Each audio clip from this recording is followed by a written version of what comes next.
नमस्कार. माझ्या यूट्यूब चॅनलमध्ये आपल्या सर्वांचे मनपूर्वक स्वागत आहे. निवृत्त कर्मचाऱ्यांना आनंदाची बातमी. वेतनवाढ देऊन निवृत्ती वेतनात वाढ. शासन निर्णय निर्गमित. निवृत्त कर्मचाऱ्यांना काल्पनिक वेतनवाढ देऊन निवृत्ती वेतन निश्चित करण्यासंदर्भात 4 जून 2026 रोजी महत्त्वपूर्ण शासन निर्णय निर्गमित झाला आहे. जाणून घेऊयात सविस्तर काय आहे शासन निर्णयात. त्यापूर्वी चॅनलला पहिल्यांदा भेट देत असाल तर लाईक करायला विसरू नका, सबस्क्राईब करायला विसरू नका, नवीन अपडेट्ससाठी बेल आयकनला प्रेस करायला विसरू नका आणि माहिती आवडल्यास आपल्या सहकारी मित्रांना शेअर करायला देखील विसरू नका.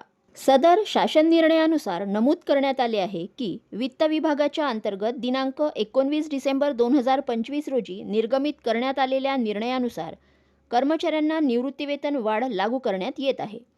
वित्त विभागाच्या सदर निर्णयानुसार दिनांक 31 डिसेंबर रोजी सेवानिवृत्त होणाऱ्या खाजगी 100% अनुदानित शाळांमधील कर्मचाऱ्यांना देखील 1 जानेवारीची काल्पनिक वेतनवाढ विचारात घेऊन सेवानिवृत्ती वेतन निश्चित करण्याचे निर्देश देण्यात आले आहे.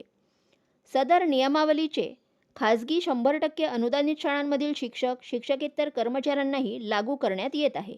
सदर सूचनांचे तंतोतंत पालन करण्याचे निर्देश देण्यात आले आहेत.